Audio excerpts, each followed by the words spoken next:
Fellow Falcoholics, what is up? Welcome to episode 330 of the Falcoholic Live. I'm your host, Kevin Knight of Falcoholic. Kevin, joined by my co-host, Adnan Ikic. He's at Say Which Way. Adnan, welcome back. How are you doing on this fine Wednesday evening? I'm doing well.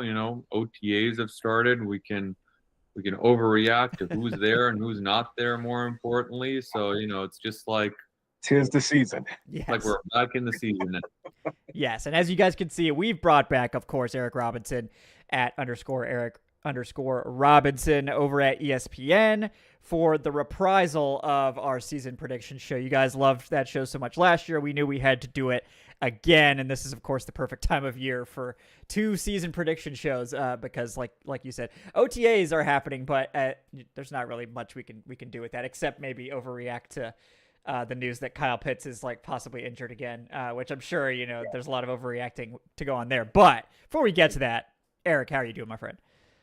I'm doing well, man. I'm doing well. It is that time of the year. Draft is over. Free agency is over. We're getting to these meaningless practices now, and speculation is starting to go rampant now. Everybody's holding out. Everybody's just not wanting to show up for any whatever reason possible. But yeah, it's that time of the year, guys.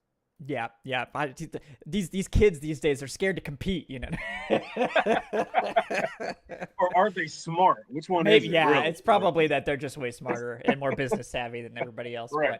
But, Exactly. yeah. At least we're talking about the Bengals. Yeah, that's a Bengals jab, by the way. Yeah. Yeah. Just in case you guys didn't know. Yeah, in case we're not up to the news on that one. But yeah, guys, we're gonna get into the schedule with our season predictions. We're gonna go game by game, give you guys win-loss, and then of course when we get to the end, we will talk about if this team is making the playoffs in our very early extra spicy predictions, of course, because these predictions that we make here technically in May.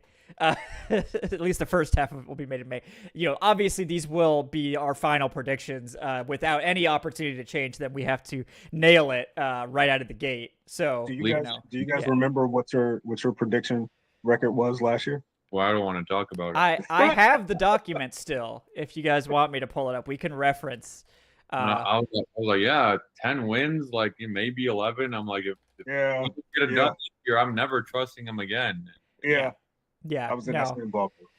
Yeah, I think I'm sure I can find this. So maybe I'll look at that. I'll see if I can find it by the end of the episode, and I can We rub all our we all noses in felt it. like they were playoff bound. Yeah, I mean, I think most of us were either. I think there was a spread because we had Dave on last year too. We had a spread. I think the highest was 11 wins and the lowest was 9. So whoever predicted 9 was pretty close. I mean, that's within one. But none of us were predicting like 14 wins or anything crazy either. So we never do that. no, we would never do that. Yeah, no, we would never fall for that. That's for sure. But yeah, guys, real quick before we get started with our predictions and getting Eric's take, of course, on some of these final draft moves that came in since we last talked to him. Bet Online, folks. Bet Online is the world's most trusted betting platform and your number one source for all your sports betting action. Baseball season is in full swing. Yes, the Braves have fallen under 500 again, but they are close, okay? It could be way worse. At least Ronald Acuna is back, right? So that is something. And of course, we're deep into the NBA and NHL playoffs as well for those of you that enjoy those other sports. And BetOnline's got more ways than ever to stay in on the action with the latest odds, news, and scores, even live in-game betting while the games are being played with the largest selection of odds on everything. Like I said, MLB, NBA, NHL, they've got UFC, they've got esports, all that crazy stuff. BetOnline remains your best online source for all your sports wagering information. And in between games, you can head on over to the BetOnline Casino where they've got all the top Vegas-style games, including poker, live slots, blackjack, live casino games, all that stuff. You can check it out there. The website is betonline.ag. The promo code is BELIEVE. That's BLEAV to get access to the latest promotions. BetOnline, the game starts here. All right. Before we dive in, Eric, I did want to give you a chance. I believe the last time we talked to you was like right immediately before the draft. And, I know you've tweeted about it and talked about it, but quick takeaways. How did you feel about sort of the way the draft played out? And are you satisfied with sort of the moves the Falcons were able to make there? I mean, if anyone knows, you two guys know how much I dread complacency from this team and how much I hate this team sitting on their hands and just hoping and praying that someone's going to show up to the facility and be an all-pro as soon as they walk in. So their aggressiveness this offseason, especially in the draft, I was all for it. You know, going and getting a guy like Jalen Walker. You didn't have to move to get a guy like Jalen Walker, who was considered a top 10 pick by most. Some analysts had him as a top 5 overall prospect. A lot of them were the consensus was he's, you know, a top 10 guy, was slotted for the Panthers as much as, you know, as anyone else. And he fell into your lap at 15. You got lucky. You got a guy like that can be a game changer, that can walk in and be a starter from day one. You know, you don't have to really watch a whole lot of tape to Jalen Walker to know he's a difference maker. And if you need a game, Texas, the road game against Texas, 3 sacks in the second quarter. That lets you, and from that point on, the game was out of reach. And that just lets you know how great of a player he actually is. For a guy like James Pierce, you know, for them to trade back into the latter half of the first round and get him at 26, I didn't see a ton of fault with it, because me personally, I had Pierce going in that area anyway, somewhere in the 20s as a late first rounder. And a lot of people forget that coming into last year's college football season, he was number 1 overall on some mock drafts. He was considered a top 5 overall pick as well, in terms of just, you know, overall prospects going into the season last year. So this guy has been able to get it done. Adnan he knows how good James Pierce has been the last couple of years in the SEC. He's been a difference maker for that defense. He's been the best player on that defense. He's probably been the best player on that team the last 2 years as well, out there at the University of Tennessee. But I don't mind it. I know it cost them a first-round pick in 2026, but if they were going to use that pick in 2026 on another edge rusher again, or another defensive starter, you know, for them to turn that into 2 guys that can check the boxes in terms of getting after the quarterback. This team was either last or dead last in getting after the quarterback in total sacks in 4 of the last 5 years. So they doubled down. So what? Who cares? They're doing what everyone wanted them to do, right? Like, everyone wanted them to take a pass rusher, and they took 2 essentially. So I don't mind it whatsoever. I think they got 2 guys that can truly elevate and they can raise the floor by their presence being on the field. I love the picks of Xavier Watts, Billy Bowman. I think they got tremendous value with both of those guys, especially Xavier Watts. Xavier Watts was considered a top 50 prospect by most. He ends up going in the 90s. Have no idea why he fell. No clue whatsoever. It may have been because of the stature, the frame. He's not the most elite athlete there is, but neither is Jesse Bates. Yet Jesse Bates is considered the best free safety in the game right now. Billy Bowman was another guy throwing the tape. The similarities between he and Xavier Watts it's so hard to not notice them. Billy Bowman was another ball hawk as well the last 2 years. His production spoke for itself at Oklahoma. Both Watts and Bowman were 1 and 2 in total interceptions the last 2 years in FBS. You can't get upset at that. I think they answered with this particular draft. They wanted to focus on getting after the quarterback, obviously, with athleticism and speed, and they wanted to focus on getting the ball away from the opposing offenses, taking the ball away. In the last couple of years, we've seen it. This defense, minus Jesse Bates, had a hard time creating takeaways, and I'm okay with the team saying we want other guys to create takeaways, not named Jesse Bates. It's not all on his plate. So because of the value that they got in this draft, I know it's a 5-man class. I know it's a small draft, but to me, so it may be biased to some, this is one of the best drafts in the entire league, in my opinion, because of the value that they got in their first 4 picks. And I think those first 4 picks can truly elevate this defense starting this season going forward. Yeah, I agree. I mean, I like the draft. I know Adnan liked the draft. It was a nice change for them to get bold with it and take a swing and try to get out of the rut that they're stuck in, right? I mean, this team hasn't made the playoffs in 7 seasons now. The fans are getting kind of restless about it. I mean, I know I'm getting restless about it. You can't just keep trying to chip away at it slowly. That's a reasonable strategy to take, but 7 years in now, you have to start swinging a little bit because you can't just keep chipping away. People are losing patience. Some fans are becoming completely jaded. Others are becoming apathetic. I mean, it's easy to see. It's not a sustainable way to run a football team, and you need to start taking swings. And I think last year they took a big swing by going with Michael Penix in the top 10, which was very controversial. At this time last year, it was the talk of the NFL. Looks like they will be rewarded for that boldness. So they go back to the boldness again with the trade up for James Pierce to double up with Jalen Walker, who Walker himself, very unique pass rusher, someone that offers you some flexibility to do some things that aren't necessarily traditionally pass rusher things. I'm interested. Hassan Reddick was my comp. Him. I think that's a great comp. And, I know some people say Micah Parsons because of, his ability to play off ball. That's obviously extremely high praise. Same thing with Hassan Reddick. That's a ceiling. Yeah. That's a ceiling. So I felt safer with Hassan Reddick. Yeah. I think that's aim for that first. And if you end up hitting Micah Parsons, that's great. But I mean, even Hassan Reddick would be fantastic given how productive. If we end up hitting Hassan Reddick, that's fantastic. That's still great. Yeah, that's still one of the most productive pass rushers. He hasn't had a Hassan Reddick level pass rusher in over a decade. Yeah. And then when you combine it with Xavier Watts, where you're able to get a guy like Watts that late in the draft with a pick that you acquired in a trade up, you end up getting a day 2 pick that you didn't have as a part of a trade up. I mean, that was to me kind of a genius move, and you end up, of course, getting just such great value out of it. So we'll end up seeing. Obviously, if it works out, it is bold. It is risky. You can't afford to lose now. You really have to. Not more than that. Yeah. But you don't win championships in this league by not being bold. Yeah. I mean, the Eagles did it. The Eagles, had Jalen Carter after drafting Jordan Davis. They already had Josh Sweat. They went out and got Hassan Reddick. They gave Bryce Huff a ton of money.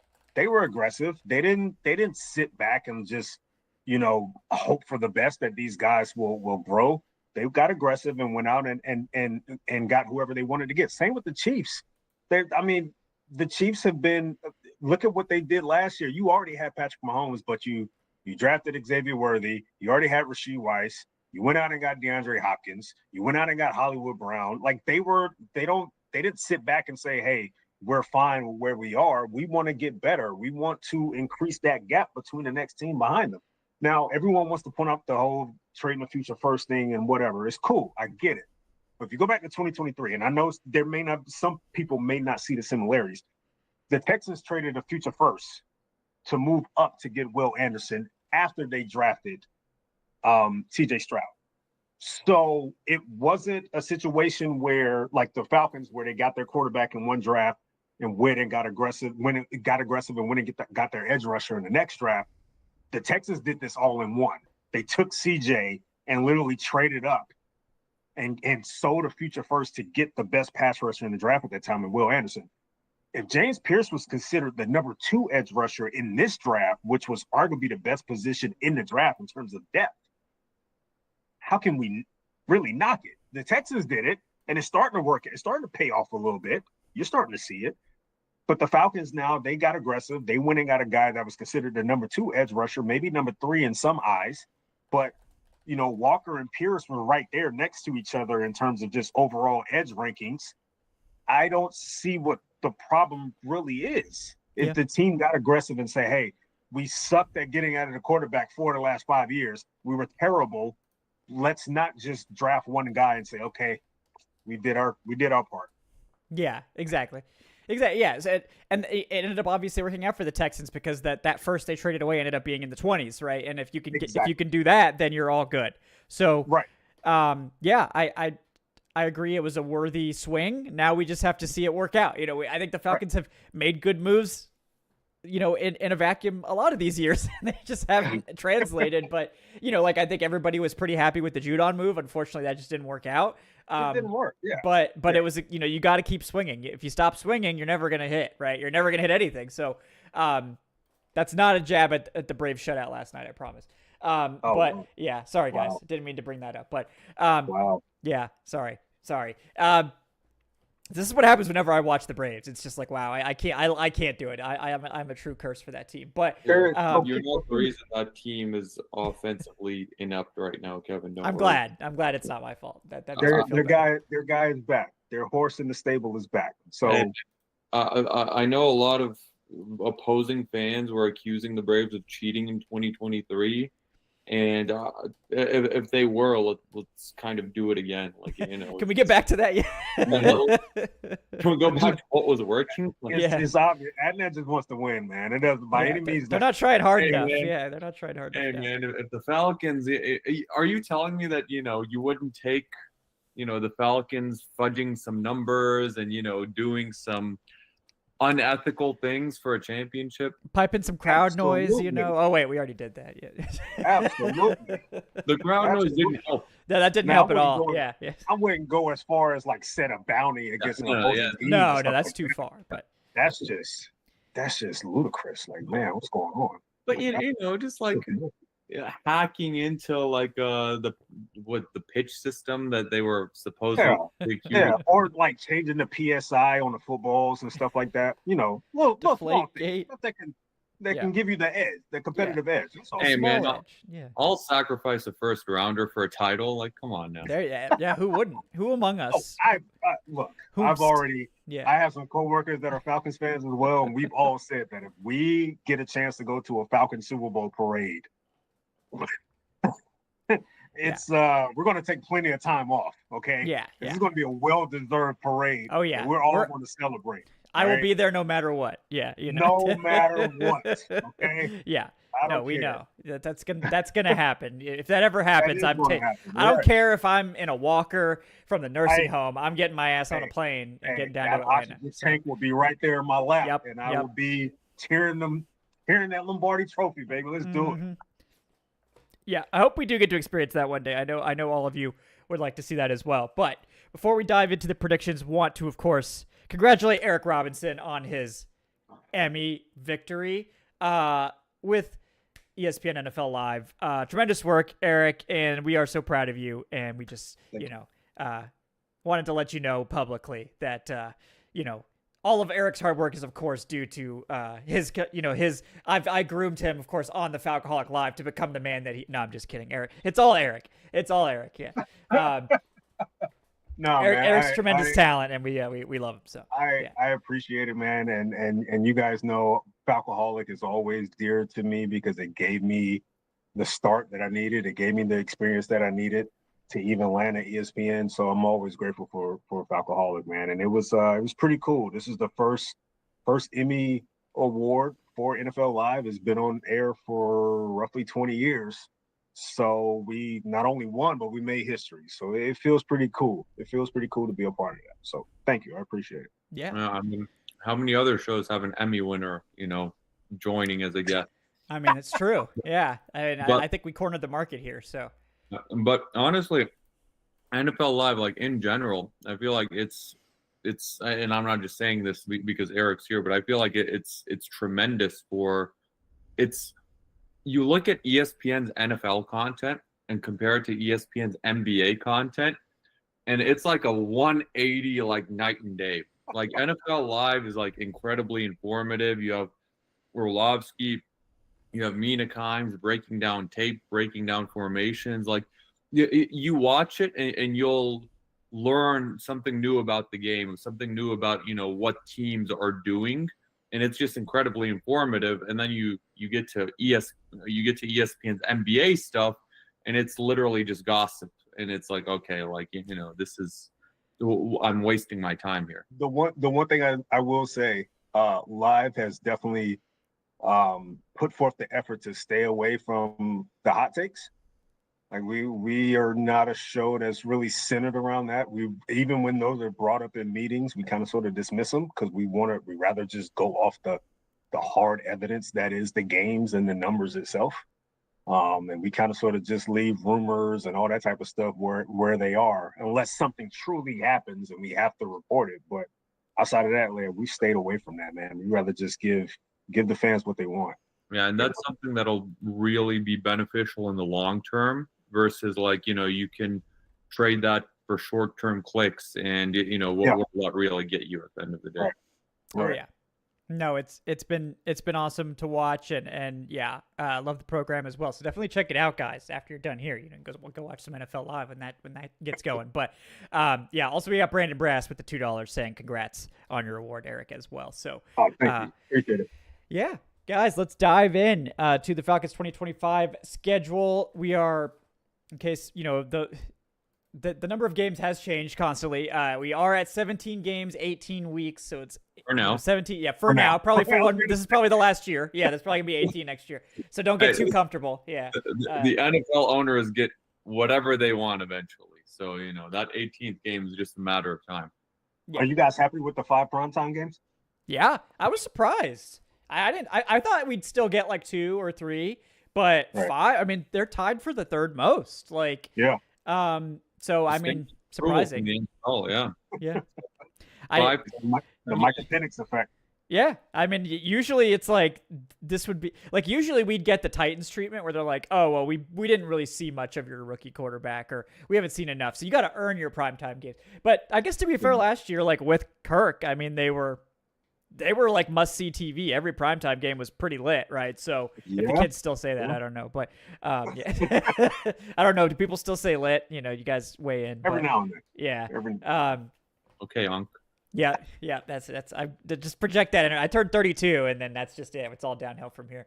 But yeah, I was surprised but happy. But yeah, I mean, they're not cakewalk primetime games either. It's not like a just like here's your Thursday night game. It's like even the Thursday night game is the Bucs again, and that was one of the best games of the season last year for Atlanta. So yeah, it's an exciting schedule. So we'll start things off, obviously, with the preseason. No, I'm just kidding. Preseason predictions first. Yeah. We're really extending this show. We got to get 3 shows out of this, so we're going to start with preseason. No, week 1 versus the Bucs at home. Obviously, a critical game, a big deal to open the season against the team that you're almost certainly going to be fighting for the division title. Obviously, the Falcons last year swept the Bucs, and it didn't matter because they fell apart, obviously, in the middle of the season and were unable to recover. So, but thanks, Kirk. Yeah, thanks, Kirk. Maybe like just sit down. If you can't move your shoulder or whatever it was that happened. But yeah, it's a different season, right? Hope springs eternal. So, Eric, what do you think about this week 1 matchup where we get to go toe-to-toe with our greatest foe in this NFC South race? I don't mind it. I was a little surprised that they actually had a home game to kick off the season because I think they've been at home for like the last 7 or 8 years, something like that. It's been a lot. Like it's been a while since they kicked off the season on the road, so I was a little surprised by that. It started off with a NFC South opponent, a team in the Bucs that it'll probably be between us and the Bucs as far as division winners this year. I don't mind it at all. Both games were interesting, especially the last couple of years. But a lot of people are kind of sort of just dismissing the Bucs, and I can't. They've won the last 4 division titles. I can't just brush them off. This young team still has to prove themselves. There's a lot of talent on this team compared to a year or 2 ago, but they still have to kind of sort of prove themselves. And I feel like what better way to prove themselves than against the 4-time division champs at home to kick off the season. I think they get the season off on a good note.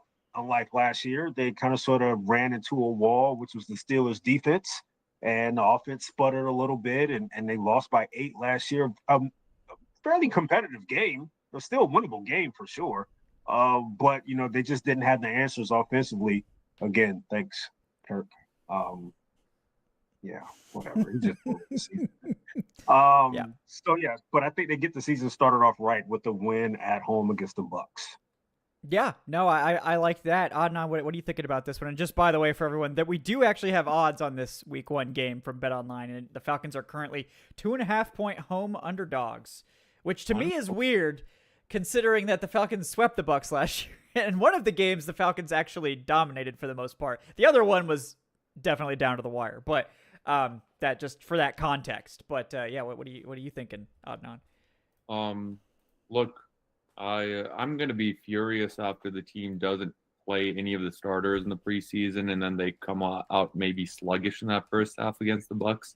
So that's what happened against the Steelers. But at the same time, the Falcons do have a little bit of an advantage here in that this is a week 1 game because the Bucs are on their 3rd offensive coordinator in 3 years. Josh Grizzard has never, called plays before. He was their pass game coordinator last year, before then an offensive quality control coach over in Miami.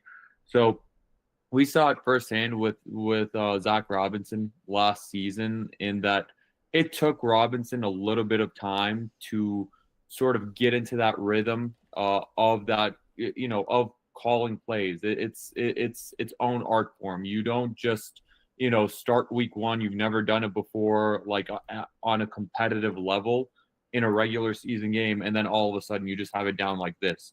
So I do think it will take Grizzard and the Bucs offense a little bit of time to sort of get into that rhythm. Because last year it was what Liam Cohen was incredible. He was great, as their OC. I think their offense is going to take a little bit of a step back in the early going because of that. We don't know how Chris Godwin is going to look coming off that ACL tear. It's going to be the first game of the season. I'll go with the Falcons win here. The Falcons have matched up really well against the Bucs the last couple of years. Should have swept them 2 years ago. Did sweep them last year.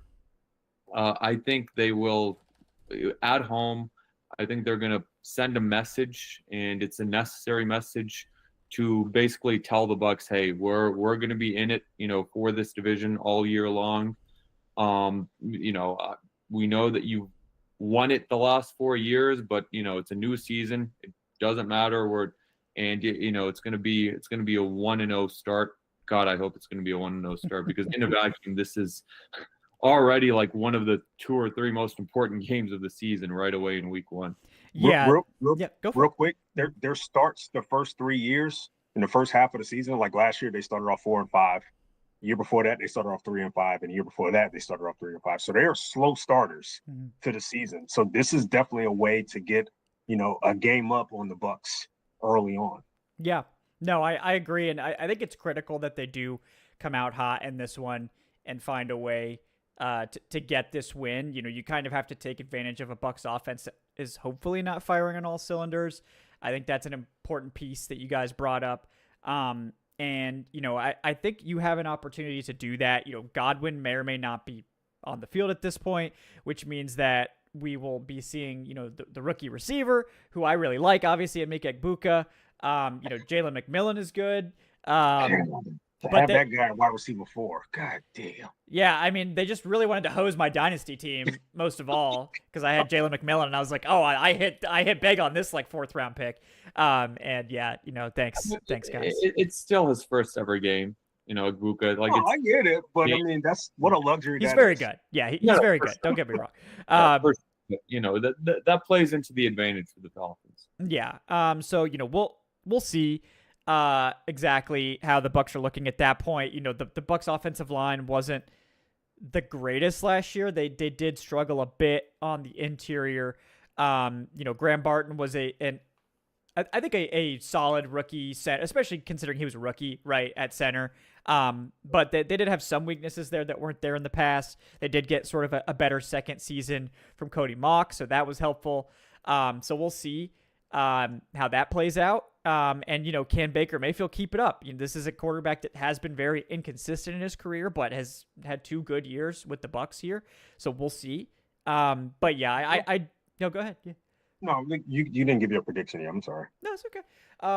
Yeah, I do think this is a very sweaty game that the Falcons just have to find a way to win. That's kind of the big takeaway here is they just have to find a way to win this game. And yeah, whatever that looks like, I think they'll figure it out. I think the Bucs defense is still their biggest weakness. The decision to go with Egbuka was, it was a good pick. I don't know that it really helps the Bucs as much this year as it will help them over time. because I think the writing is on the wall with that pick that Mike Evans is probably on the way out sooner or later. And Chris Godwin, I think, is probably not as healthy as they were hoping. So they felt like they needed Igbuka now, but mostly that pick is going to pay dividends down the road. And I think it will pay dividends, but they missed the opportunity to address the defense, which, it's in bad shape. Yaya Diaby was a nice sort of breakout guy this year, and I think their secondary, their corners, obviously Zion McCollum was a big hit for them, and but like Vita Vea is their kind of one guy on the interior that they can trust. The rest of that interior was, whenever Vea had to come off the field, it was problematic. Kalijah Kancey's guy on the interior to have though. Well, they're really banking on Hassan Reddick to be Eagles Hassan Reddick. Yeah, and not Jets Hassan Reddick, which was bad. So I wouldn't take that bet that he's gonna, just. I don't blame you, especially if I don't have an answer outside of him. Yeah. My question I have, and we don't have to spend too long on this, but my question to you guys is, do you feel like it's going to bite them at some point when it comes to the revolving door at offensive coordinator as a play caller? It has to. It has to, right? Like, even if this is the year where you have solid starters everywhere, like, I feel like at some point having another voice for the fourth straight year calling plays is going to trip you up a little bit, right? It's the same issue we had when Matt Ryan was here in his prime. Every year, a new offensive coordinator, and then, we know firsthand how the offense just wasn't maximized because of it. And, we started begging at some point after Dan Quinn to please, let's bring in an offensive-minded head coach. Now, I like the process. Obviously, the execution wasn't great with Arthur Smith. But, this is what, year 3 or year 4 in a row. Like, year 4 in a row, Grizzard has never called a play before. Like, it can't keep just like working out for them. Yeah, can't keep getting away with this. Yeah, they've been I will admit they have been getting a little lucky with it, because even with guys like Canales wasn't an experienced play caller when he was brought on. Neither was Cohen. Like, these guys had offensive staff background, but it's way different than on game day when you're calling 70 plays. Yeah. So I do have that feel. I don't know if it's going to be this year. Like I said, the talent on offense could be good enough to kind of sort of mask that a little bit. But I do feel like, man, like at some point there's got to be some type of hiccup when it comes to that, man. There's just a lot of moving parts when it comes to that needs to gel all at once to make this thing work 4 years in a row. Yeah, and I think that the passing game will stay good in Tampa. It's just I think they have too much there for it to not be good. But I do think Liam Cohen in particular like really found a way to unlock that run game that I'm just not sure that the next guy is going to be able to replicate that success. I mean, so I do wonder if that will sort of be their Achilles heel as the run game can't replicate what happened last year. I definitely hope to keep giving Rashad White as many reps as he can handle, because he's much worse than Bruce Irvin in my opinion. I agree with you there. I hope here. So we got 3 big dubs for week 1. We got to open the season strong. If the Falcons can't open strong, then I don't even want to predict it. So I can't predict that. That's not. I'm not doing that. But you can tell that the season is months away, and we're very optimistic. Yeah. It's all good. It's all smiles here. So starting off 1-0 for each of us. Week 2, prime time right away, just like last year. Sunday Night Football at the Vikings. So we do we do have some breaking news from Adam Schefter. Okay. Ryan Newsel signed a 2-year contract. Okay. Well, there we go. Breaking news. Wow. In late May. Wow. What a time this is. They must have waited just for the show. Why couldn't you have posted this an hour ago, and then we could have saved a season predictions episode for next week and, killed a week of dead time. But yeah, 2 years, $9.5 million, $6.25 million guaranteed. So, the Falcons better work out. Yeah. That's all I'm going to say. It better work out. Yeah. No, I considering that a lot of people were like, oh, he's mad about the tender, he's mad about this. And then he showed up even though the contract wasn't done. So I was like, okay, that's definitely not the case. They're probably just, my guess is that this is heavily backloaded And this year is actually cheaper than the tender year would be my thought is kind of what they've done, but we'll have to see the final details of it.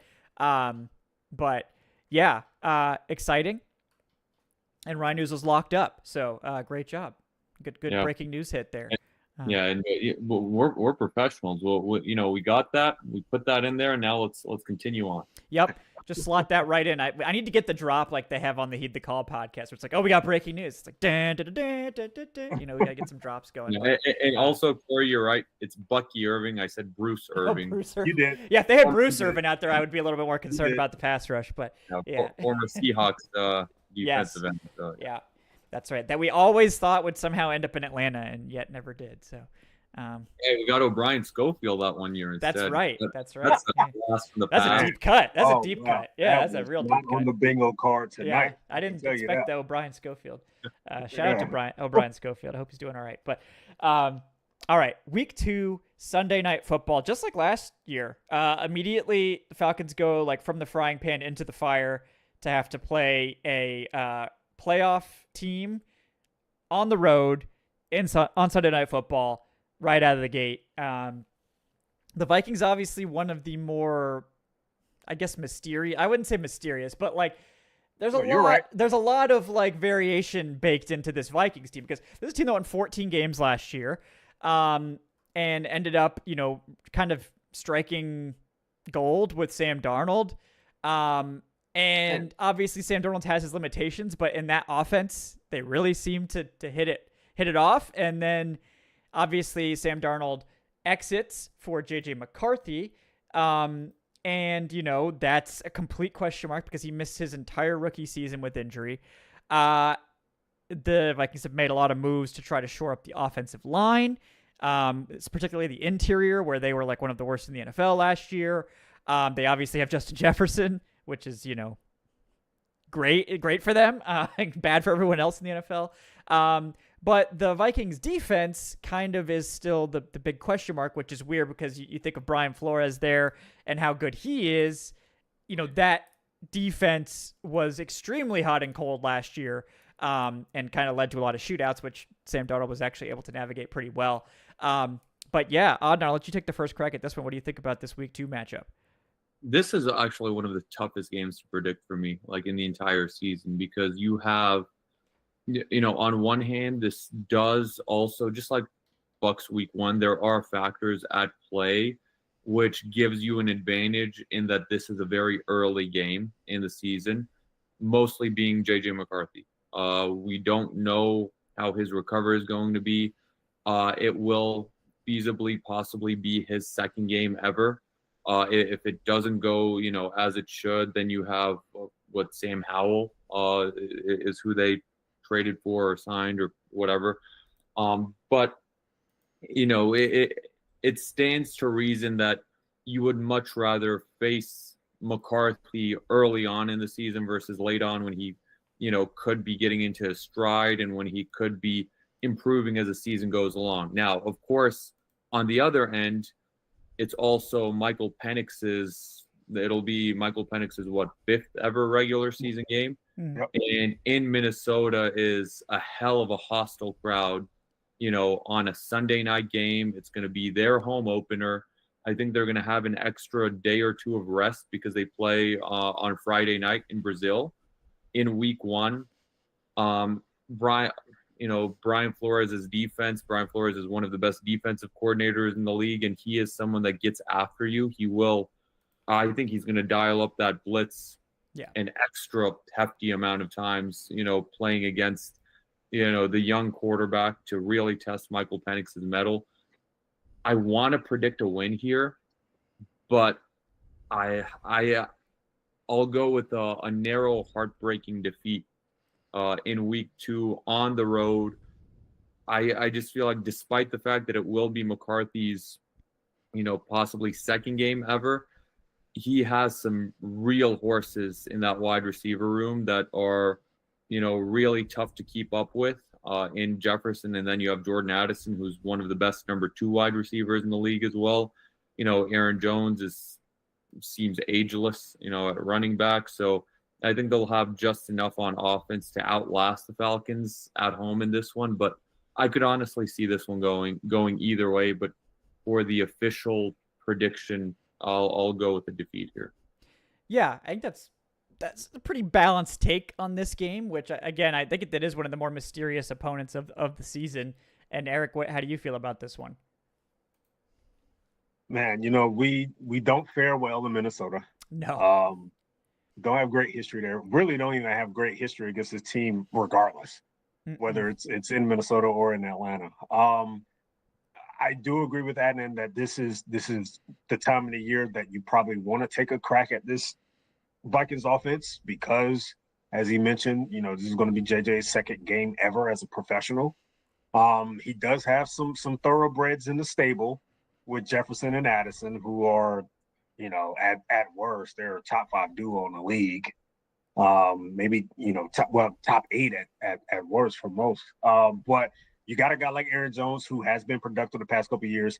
They made a sneaky good move this offseason in trading for Jordan Mason as well, who I think could be a really good complementary RB2 for Aaron Jones. Hockenson himself is a guy that can make plays as well. I do think this is a game. I'm gonna lean Minnesota simply because they're at home, but I do think this is a game that can go either way. And Flores is going to be aggressive. I don't know how aggressive he's going to be when he realizes that he doesn't have Kirk Cousins under center. He's trying to chase after. When he has a guy in Penix that can make necessary throws. And looking at their corners that they have now, Isaiah Rodgers and Mekhi Blackmon are their starting corners right now. I don't trust either one of those guys one-on-one against Drake. I'm sorry. Flip my mind. The guy. The great receiver. Those guys in one-on-one situations against Drake. And Harrison Smith is 1 year older. So I do think this is going to be a tough defense to go against. I think their secondary is their weak link. And I think this may be a game where it honestly may kind of sort of play out the way the Commanders game played out last year, where it was a little more back and forth than people thought. Late in the game, Penix makes some plays, and they just come up short again, simply because Minnesota's at home. So I'm going to give them the benefit of the doubt there. So they Falcons start off the season 1-1. Yeah, this one it's tough because there's so much projecting going on, and that's part of the deal when we do this in May, right? We kind of have to. But yeah, I mean, Mekhi Blackmon starting for them is just a total crapshoot. You know, that was just with how they basically set themselves up with very few picks. They weren't able to get, a high. Yeah, they did. They were one of the only teams that did. So we'll have to see. He's kind of a total unknown. Byron Murphy, the slot's good. I think Isaiah Rodgers, not necessarily someone who's been a full-time starter, but when he has played, has been good. But again, it's a different story. The one thing that I will say is all of the Vikings corners are small, except for Byron Murphy. Byron Murphy's kind of that traditional nickel build, like 5'11", 195. Yeah. But Rodgers is 170, and Blackmon is 178, and they're both under 5'11". Right. And Jeff Okudah is in that rotation as well. Is he there now? Oh my God! Yeah. Wow. Yeah. Jeff Okudah. That'll help their run defense there. But yeah, and that's the other thing. Yeah, they lost a lot. They lost Cameron Bynum this offseason in free agency. Yeah. Who, in my opinion, was he was great. He was better than Harrison Smith. Nothing against Harrison Smith, but like I said, if I had to point out a weak link in that defense, it's probably that secondary. Yeah, Harrison Smith is going to be like 36 and a half years old when these two teams play. And Harrison Smith, to his credit, has continued to be an average starting safety. But he's not like people. You see or hear that name, and you think like all pro Harrison Smith, which give him his flowers. Harrison Smith, one of the best safeties in the league in his prime for sure. Mm-hmm. I don't think he's that player anymore, but he's definitely an average starting safety. Josh Metellus is a really like unique sort of chess piece safety, like big box safety type. Coverage is just his weakness. But the Vikings, to their credit, had one of the best run defenses in the NFL last year. I think they were 4th in yards per attempt allowed, like 4.1, second in yardage allowed. They were very good run defense, but they did, like you said, they lost some guys. They've gotten smaller, I think, at corner. And I think their interior line, their edges are great. Van Ginkel and John Green awesome. Mhm. But their interior line is a whole bunch of reclamation projects, some of which I think are interesting bets. Like Except John Allen. yeah, John Allen, who had a Okay. down year last year, especially as a run defender, but is still a good pass rusher. Javon Hargrave, who had a down, he had a down year last year as well. Injured. Again, really struggled as a run defender. So, they're depending on some kind of reclamation projects there, but that could be a potential area of weakness. But I think this is another one where the Falcons could actually benefit a lot from playing this team right out of the gate, Right. with the quarterback making his second start. Yeah, I mean, I still think it's hard to predict a win here because again, this is a 14-win team. I They still didn't think, look like a 14-win team late in the year, though. yeah, They looked like they they hit a didn't. wall in December. Yeah, December other than storm. when they played the Falcons, Well, yeah.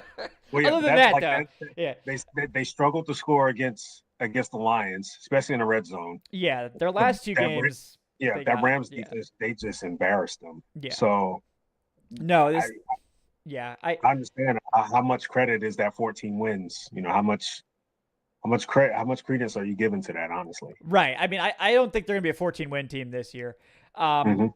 Yeah, I was Yeah. calling them frauds all of last year. That's true. And Adnan was all over that. That's true. I was finally justified in the playoffs when they, came out and laid an egg.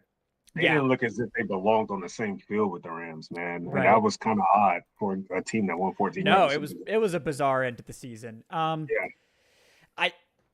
I do think the Falcons, like on paper, can beat the Vikings. Like, don't get me wrong. I do think going to Minnesota and given our history against this team, I just don't feel comfortable predicting. Right. I'll have this. I'm gonna have this one as a loss, but there's definitely like this isn't one of those like, oh yeah, L, move on. Like there's definitely a scenario where the Falcons can surprise here. But yeah, I think given our history with this team, I'm a little bit yeah. Week 3 at the Panthers. I'll take the lead on this one. The Panthers are going to be better this year. I feel pretty confident about that, but I still think they have a ways to go. And I still think Bryce Young has not proven anything. Like, yes, he beat up Jimmy Lake's defense in the last week of the season, and that doesn't mean anything. The Falcons defense didn't. I mean, that was a one-off scheme that was horrible. And they're not going to look like that ever again. I don't think it was a unique, it was an experiment, it didn't work. It was ugly. But the other side of the coin that Panthers fans don't like to talk about is that, like, if the Falcons had gotten the ball first in overtime, Atlanta would have won that game. So, yeah. So, like, yeah, sure, talk your shit, but like, if the coin falls slightly differently, Atlanta wins that game. So, I do like Tet. I think Tet's really good. I think I was surprised they went that way with the first pick as opposed to a defender, because while I really do like the Nick Scorton pick, I was a big Nick Scorton guy. I kind of got out on the Princely thing. I think Princely really worries me given what we saw at the Senior Bowl and like just everything kind of swirling around him. I kind of was out on him as anything more than just like a DPR, which maybe he could be a good DPR. I don't know. But that Panthers defense has so far to go that I think the Falcons are just going to blast them. I mean, this Panthers defense, it's so bad, man. They got J.C. Horn, who I still think is a good corner, but he'll still be healthy for this game more than likely, right? and then he'll be put on IR next week. It's They did actually get like a surprisingly good season from Mike Jackson. So props to them for that. I think Ejiro Evero is like doing his damnedest to make sure this isn't like a historically bad defense every single week. But he's absolutely the best player on defense. Somebody needs to get Ejiro Evero out of there. Like somebody needs to rescue this man. But their linebackers are not good. Their defensive line is not good. Their safeties. Trayvon Merrick is someone I like, but like he's a run defending safety. And then they're going to be starting a rookie most likely, like Lathan Ransom as their other safety. They're similar. Yeah, and it's just like I don't think that the Panthers are going to be that like I think they will be better, but I think they've got a ways to go still. That's kind of my take. So I think the Falcons do get this victory in week 3. Yeah, what do you think, Eric? Oh, hey, they get revenge. Okay, that season finale was a wash. Okay, yeah, they won, great, but for those who are sitting here saying Bryce Young is here, and I'm saying like you're basing that off what? One game? Because the week prior to that, I'm looking at it right now. The week prior to that, he completed 53% of his passes for 200 yards. And the week prior to that, he threw for 158 yards. So you mean to tell me the one game that let us know that Bryce is here was when he played against that Falcons defense in season finale. I mean, he only threw for 250 yards. But you talk to a Panthers fan, you would think that he threw for 400 yards. Like he made some good throws. I get it. But I don't know what Bryce Young is here. Like, that didn't erase the ugly start to the season that Bryce Young had. That one game did not erase that. He had a terrible start to the year. He was awful. He was benched for Andy Dalton. Yeah, he was benched for Andy Dalton earlier in the year. Like I don't sit here and tell me that he went up against that Falcons defense that made everybody look good for the most part, and now he's here. Yeah. I do agree. Like the not only leaning on a guy like Princely and Skirton, but it was heightened even more when they let Clowney go, which was very puzzling for them to, and they did it after the draft, for them to put their best pass rusher from last year for 2 rookies. One of them that is probably needs 2 years of development or so before we actually see what he actually is. I agree with you. Whatever job Evero does this year, put him in for assistant coach of the year or some shit. Like because whatever he squeezes out of this defense, he's earned it. Okay, because this defense is not that good on paper. They're going to struggle. I think they're going to be in a ton of shootouts all year. I do question the Tech pick. You want to get another weapon for him. I get it. Great, cool. But your O-line still shows some struggles. Yeah. Minus Chuba Hubbard, you still can't run the football. And this Panthers team, they're going to be better, sure, I guess. But I don't know how that's really going to look in terms of the record. Falcons get the revenge this week. And I actually think they make a statement in this game. They don't just beat the Panthers. I think they handedly beat the Panthers. Like we might see is Logan Woodside? We might see Logan Woodside football. Is he there? Is that a thing? Whoever the backup is, whoever's back, Kirk, whatever. Kirk, let us not see Kirk. Okay, just anybody. We might see Penix on the sideline. Yeah. We'll see Easton Stick. We'll see either way. We'll see Penix on the sideline with a towel wrapped around his neck late in the fourth quarter in that game. Yeah, I agree. So we'll yeah. I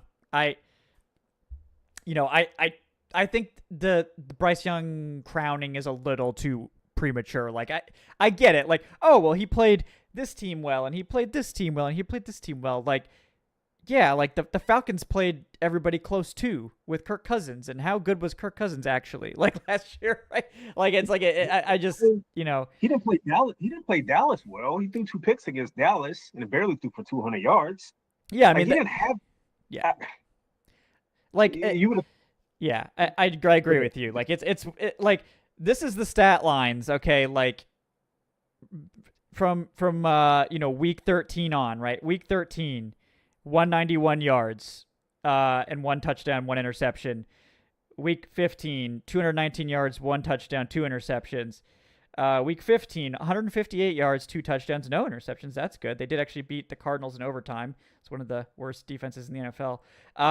Tampa, a 14-48 blowout where he did throw 2 touchdowns and 203 yards. Oh yeah, they lost by 30 points. And then obviously has his best game of his career against the Falcons where he goes 251 for 3 against what was truly an abomination defense. I don't think Bryce is this terrible quarterback, and I honestly think they did him dirty by benching him. Like they just needed to let him play it out, let him get the games under his belt. And like, thankfully, like Canales is like actually a smart coach and did know when the time was right to bring him back into the lineup. But Bryce is like, they need to calm down on that. Like, you're putting too much on a guy that, like, he was an inch from being traded for peanuts. Like, and then he beats the Falcons in the last week of the season. Everyone's like, oh, now he's better than, like, you know, he's good. All this, like, guys, you're just setting yourselves up for disaster, because we've seen far more evidence that Bryce Young is not a good NFL quarterback than that he's even. Who they start the season with? They did start the season with Bryce. No. Who did they start? Who's their week 1 opponent this year? Oh, you know, I'm sure we could find out, but yeah. I think they have I think it's Jacksonville. Yeah. I think it's a very easy start to the season. They played at Jacksonville and at Arizona the first 2 weeks. He struggles against that Jacksonville defense. Well, no. Don't talk to me about Bryce Young is here. I don't want to hear anything. Yeah. So we'll see. But yeah, Adnan, I assume you feel the same way about this game as we do. Look, man, if there's one team I'm not afraid of, it's the Carolina Panthers. There's plenty of teams on the schedule that scare me. We're going to get to the next 3 games here, and each of those terrifies me. The Carolina Panthers, their fan base is talking shit, you know, right now. I see it left and right. They're talking shit to Falcons fans, to Saints fans, to anyone they can really like, to anyone that'll listen. One of the reasons why that's happening is because it's May, and because it's months before we, you know, get to actual real football. So nobody can really, you know, refute anything right now with actual game tape and actual, like, you know, there's nothing to really go off of right now. It's the off season. And, you know, I guess they're feeling high and mighty about themselves because that's a team that's won 7 games in the last 2 years. Bryce Young, I'm not with you, Kevin. I do think that Bryce Young isn't going to be a good quarterback overall in the NFL. I don't trust him. I think he's too small. So he's like Kyler Murray small, like I think even shorter than Kyler Murray. And much lighter. Yeah. Much lighter. But the thing that Kyler Murray has is he's one of the best running quarterbacks in the NFL. Bryce Young doesn't have that. Bryce Young doesn't have any special characteristics in his arm, like with his arm. I think he got very lucky against the Falcons that, you know, he was going up against a dead team walking sort of after that highly emotional loss against the Commanders. I don't trust Bryce Young, like, long term. I don't think I'm not scared of him as a division opponent, like, at all. Who knows? Maybe I'm proven wrong, and years from now, a Panthers fan finds this and, you know, clips it, and, you know, I look like Aaron Freeman with the Travis Kelce prediction or the Travis Kelce tweet. I doubt it. I'm not scared of the Panthers. I think if the Falcons want to win this division, you have to sweep the Panthers. Like, there is no, you know, maybe, you know, you lose to the Panthers. Last year's game to the Panthers at home was a fluke, despite the fact that, you know, that defense was finished. You were still a coin toss away from beating them. I'm with Eric. I think this is going to be a handy, like, they'll win this game handily. And this will be a game where they sort of send a message that, no, the Panthers aren't ready to do shit right now.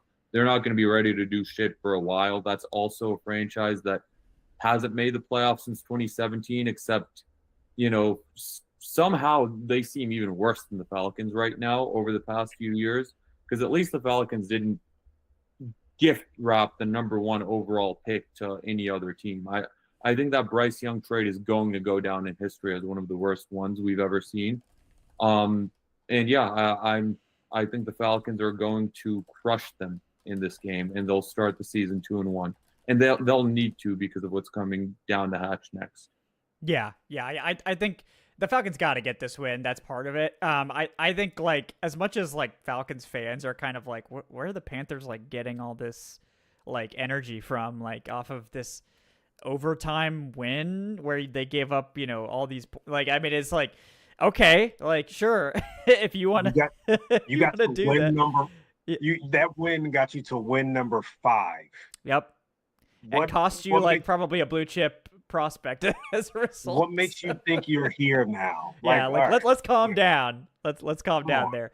But yeah, so three big dubs down for that game. Week 4 versus the Commanders. Now this is one of the games I'm looking forward to the most, just because I think it'll actually be just a great game. And I love Dan Quinn. Like that's like, I know there's a lot of Falcons fans that are really like salty about it. You guys got to get over it. Dan Quinn's a great guy. Like love Dan Quinn. Wish him all the success in the world, except this week. This week I need them to fail. But the Commanders are going to be one of the most fun teams in the NFL. I love to see, this is another team that just really got saddled with a lot of negative crap for a really long time. So I'm really excited and happy for them that they're able to have some success. I hope they're able to sustain it. Just not this week. Week 4, I need my Falcons to come and get revenge. But at the same time, I do think this is truly like the biggest test of these first 4 games, maybe. We're talking about a Commanders team that's fresh off a championship appearance with a quarterback that, could be getting better. A defense that Dan, is starting to maybe mold itself into more of Dan Quinn's image. I know they're a very popular regression pick for a team, and that's on the menu. But yeah, go ahead. How many points did they give up in that title game? Many. I think it was a lot. Sources are telling me it was a lot. So I don't know if you could put a call into the NFL Live stats team, get us some stats on that one. It's 55. 55. Okay. That sounds like a lot. So that checks out. I mean, they're a very common regression team because they were a big boom team that, is it sustainable is a big question. The fact that this is at home is helpful. Obviously the Falcons are going to want to get revenge. But we saw like the Falcons actually were, one of the teams that played them the best, I think, of anyone. They really seem to find a way to limit the, I mean, I won't say stop, but they limited the damage that this offense was able to do. But at the end of the day, I do think this is actually one of the toughest games on the schedule for Atlanta. I think this is one that I'll have them take a loss in, but I think this one is a close contest. And maybe one, I mean, I figured this would be one of the primetime games, honestly. Like, I'm kind of surprised they didn't make this one, but shame on the league for not making it a primetime game. Yeah, but Adnan, what do you think about Week 4 versus the Commanders? This is going to be tough. I really want to predict a win. I really want to say the Falcons are going to go 3-1 into the bye week, and that we're going to be, celebrating, and that it's going to be such a joyous time in Atlanta. But man, this Commanders team, it's year 2 of Dan Quinn, so the message hasn't really gotten stale yet. I think that team is still, especially after all the success last year, they're going to be locked in, on that Dan Quinn experience, and they're on that roller coaster ride that's like, going up high the way the Falcons were in 2016, 2017-ish. Jaden Daniels, like, he was deserved Rookie of the Year last year. He is, I think, going to just get better. And if he continues to get better, I think he may be in legitimate MVP conversations this year. He is, there is a power vacuum in the NFC among quarterbacks, and I think Jaden Daniels is going to be one of those guys that really fills it. There's just too much firepower on that Washington team, even though the Falcons were one D'Angelo Malone moronic penalty away from winning that game, because the Falcons defense was actually shutting them down until that heinous mistake on 3rd and a mile, where they would have gotten the ball back at midfield. And, that was Michael Penix's, second ever start. I think Penix is going to have a really good game against this defense.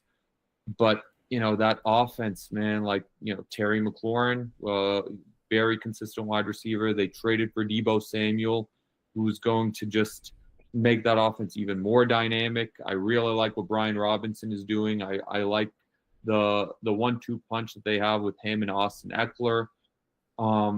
I think I'm going to go with Washington in a shootout, in a very close game. And I think the Falcons going to the bye 2-2, where we look at it like man, had just one or two things gone differently, we could have been sitting there at 4-0. Yeah, I agree with that. I think that will be it. This one could be like one of those, like very similar to how it played out this year, right? So I could see that. Eric, what do you think about week 4? Well, Adnan played it safe. That's fine. I'm going. You're 3-0. You're 3-0 right now, Eric. So I'm sticking the chest out. Right. No, I'm 2-1. Oh, you're 2-1. Oh, excuse me. Yeah. The Vikings was low. Yeah, I'm sticking my chest out here. Okay. They beat the Commanders. I think last year's game was, at least for me, I approached that game with just, a measuring stick. Like, where are we?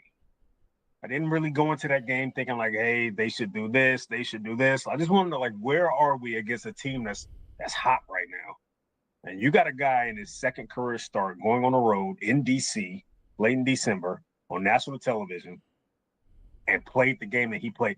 Given how it started, he threw a pick on his first possession, first or second possession. And you look back at that game, he made plays afterwards. But I think Penix also knows that he left a couple throws out there in that game as well that could have I don't want to say put the game out of reach, but we might not have needed overtime if he would have connected on a couple of those. The Bijan play, the one in the second quarter, that still haunts me right now because that was 6 and he missed it. But I think this team understands the assignment when it comes to being put on a particular stage to prove themselves, especially against teams where you may not know exactly where they stand. I look at this game the same way that I looked at the Chiefs game last year. The outcome is one thing.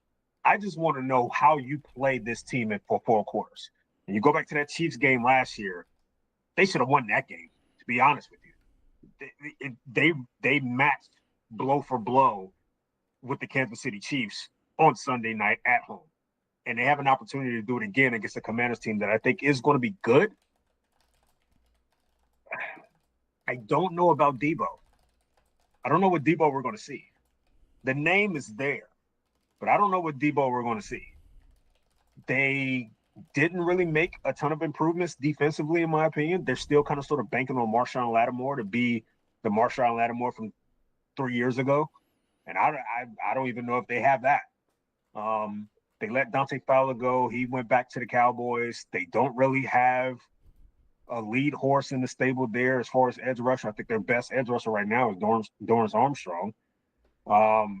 So this is a defense that may still have to,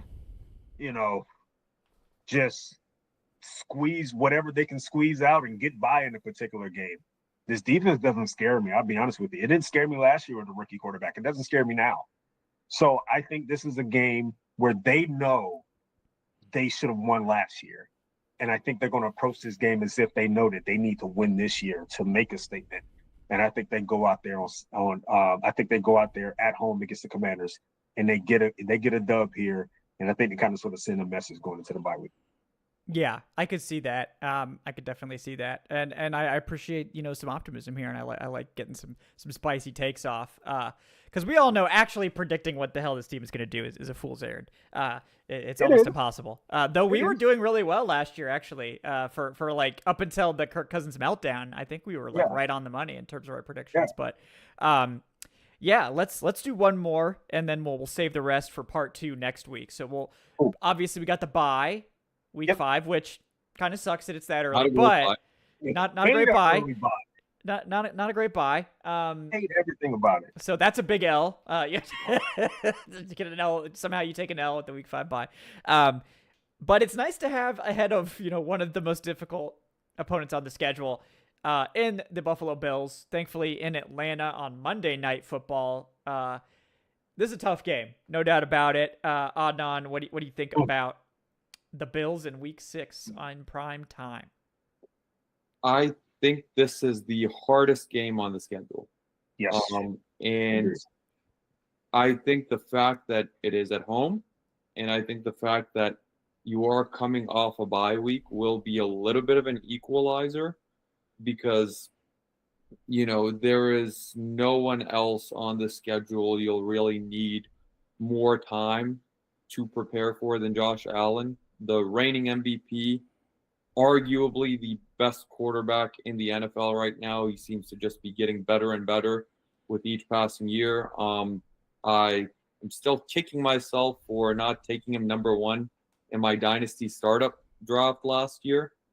But this is one of those games where, for me, this is my measuring stick.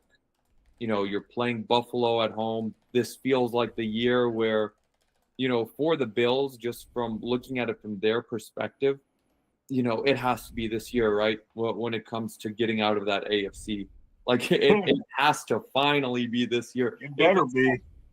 It better be. If it's not this year, then I just have no idea, because it looks like the Chiefs, are finally starting to, regress a little bit. This is going to be a tough one.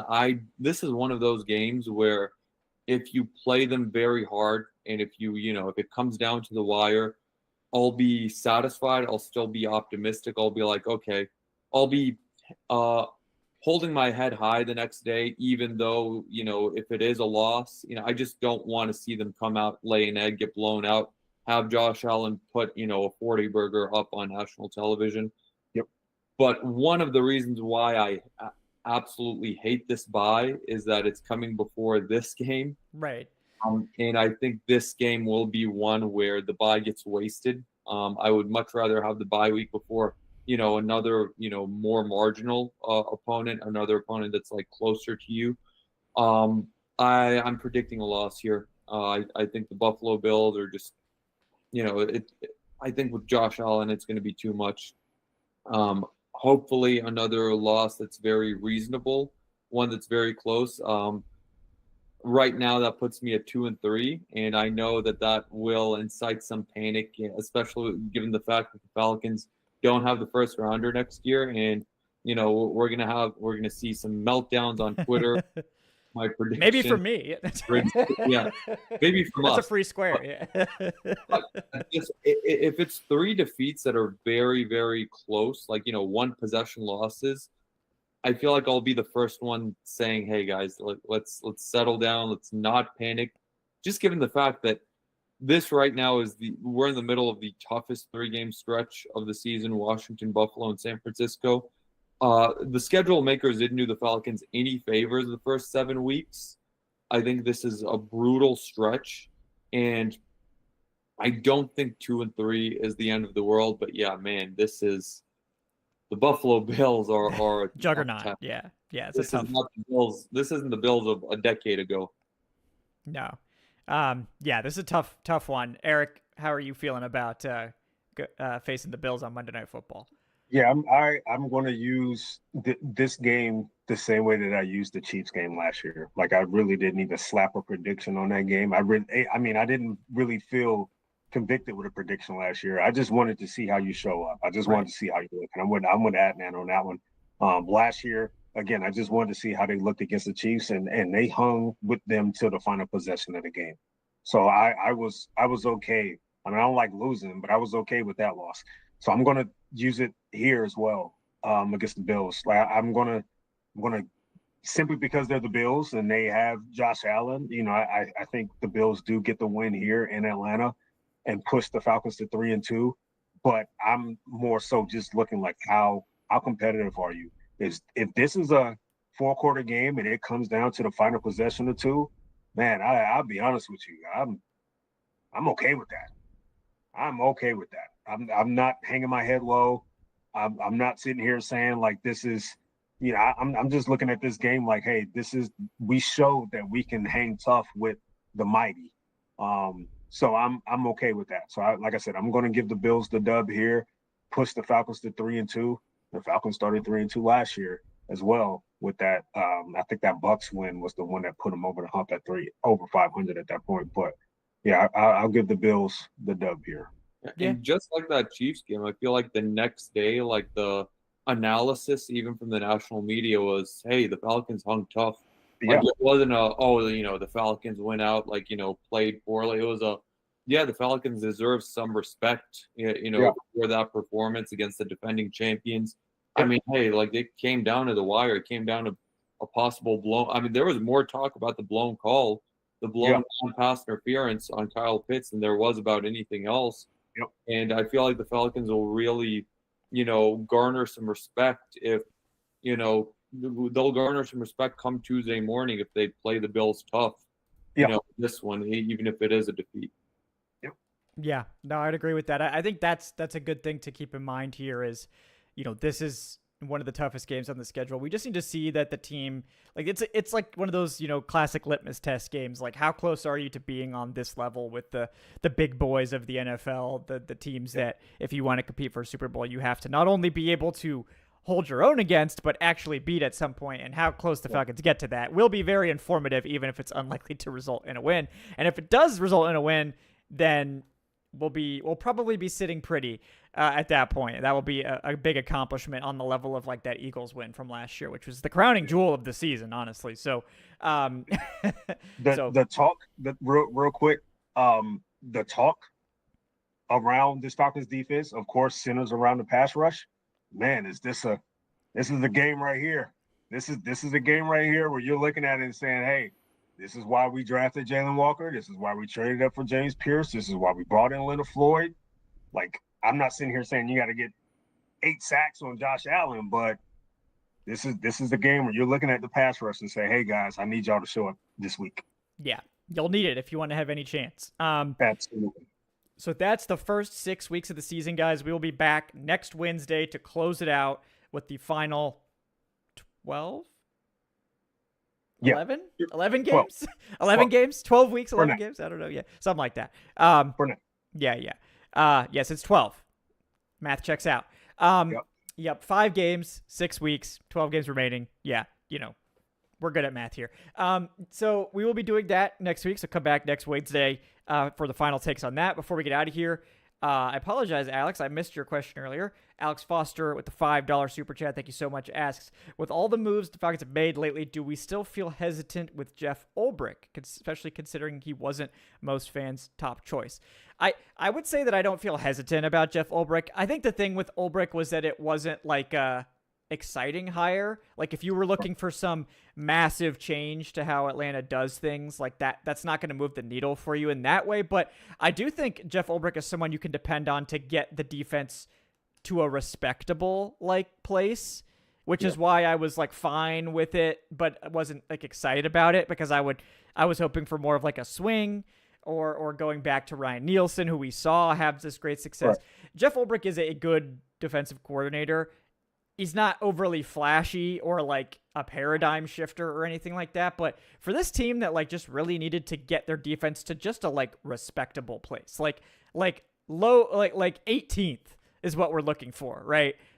Ulbrich can absolutely deliver that to you and has presided over some actually good defenses. Like, I don't think he's on the level of like the NFL's elite coordinators, and I'm not sure he'll ever get there. But this team, like, it's okay if we don't get that, right? Like, at this point, we're just trying to get this defense to stop being an embarrassment, which is what it absolutely was last year. I think with Jeff Ulbrich, I don't think you have to worry about that. I think this will be a better defense this year, regardless, just because we've got an adult coordinating it now.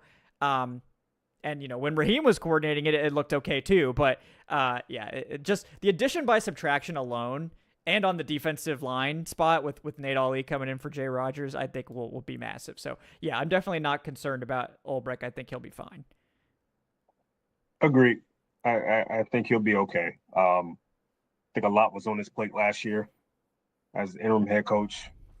With everything that was going on in New York. So him trying to juggle that along with being somewhat of a defensive play caller is, I see why it went off the rails a little bit. So I think he'll be okay. I think so. You feel the same way, Adnan? Yeah.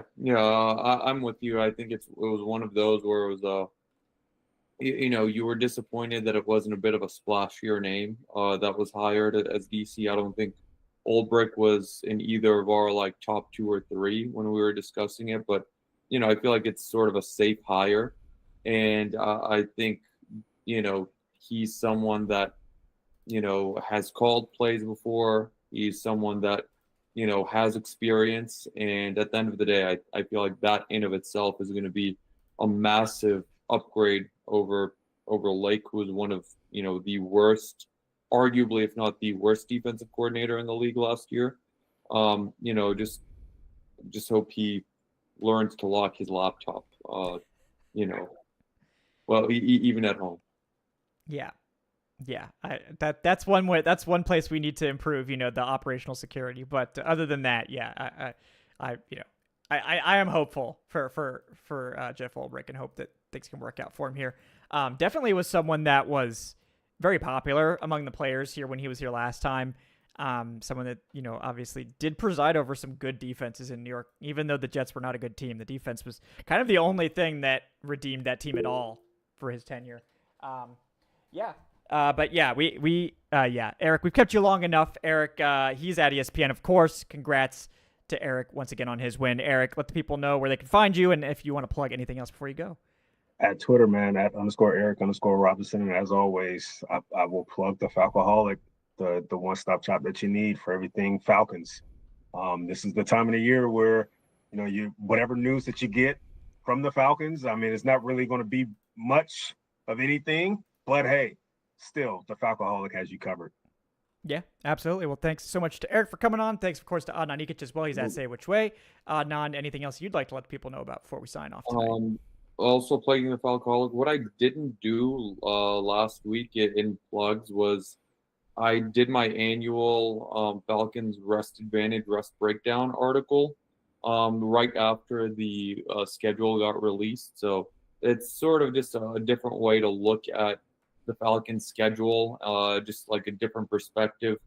So, that's something where, definitely check that out if you have a moment. And also I'm just looking forward to seeing how we, kill some more of this dead period. We have the season predictions next week. And then, after that, we'll see. Maybe we do a monthly season prediction thing, just like gotta re-up it. Yeah. Who knows? Yeah. Yeah. That we'll see. This team defies expectations at all turns. Sometimes for good, but usually for ill. At So this we'll point see. last year, we still had some more Michael Penix content to like squeeze. But now the draft went. It's nothing that we're mad about. Nothing we're furious over. So that hasn't been really great for content. No, it's been a slower offseason, but the draft definitely jazzed some people up, and we've got lots more coming for you guys. I've got Will McFadden making his triumphant return to the show. It's going to come out, I believe, on Friday, so you can get Will's take. He's been obviously on the ground at OTAs, back with the Falcons officially, so we'll be having Will back on here. I'll have a show early next week, I think, talking about sort of the post-June 1st stuff that will be going on. The Falcons could potentially make some moves, so on and so forth. I believe we'll have some other folks for mandatory minicamp week, which is the week after that. We're going to have just guests coming in. We're going to get Tuesday takes going as we get into June. So we got lots of stuff coming. We're going to fill this dead zone with as much content as possible. We'll go through position by position. We'll talk about training camp storylines, any moves or actual news that happens. We will get to either we're going to try to do kind of like a world tour of the Falcoholic staff perhaps on the Wednesday show and get Dave and Gina and some other folks in here. So we'll find ways to pass the time in the absence of news, but no matter what, we'll be here for you guys to give you some Falcons content to help get you through the dead zone as we get fired up for training camp and preseason and all that good stuff as we get closer to the end of July. So until then, guys, thank you so much for joining us here on the Falcoholic Live. We will see you next time. Like, subscribe if you haven't done so already. Those both really help us out. If you haven't yet left a 5-star review on your podcast platform of choice, please do that. Really helps us out. So thanks for that as well. If you want to support the show, you can do that on Patreon, patreon.com/FalcoholicLive, or you can join up with the YouTube channel memberships. We'll have some more. I know there's a lot of people asking. We will be doing the supporter fantasy leagues once again. So don't worry. We're going to continue that tradition. And also thanks to everyone who's patiently waiting for these NFL Shop gift cards. If you guys haven't heard this drama, NFL Shop is like giving me the runaround with this and like took my money, or actually it's George's money technically. They took George's money and like held it for like 2 weeks and didn't process the cards, and it's a whole bunch of drama. But thanks to your patience, everyone, for that. We're gonna make sure these people get their Falcons merch as is ordained. If I have to go fight NFL Shop, hand to hand, then we will have to do that. But appreciate everyone's patience with that. But that would be a fun show. I don't even know if this is like a real entity or if it's just like, all like AI now or something. I'm not sure. But in the meantime, thanks everyone for watching. We will have lots of fun stuff coming your way. Until next time, guys, thanks for joining us. I'm Kevin Knight, Adnan Ikic, Eric Robinson. We will see you guys next week for another part 2 of our Falcon season prediction. And until next time, guys, have a great night. Thanks.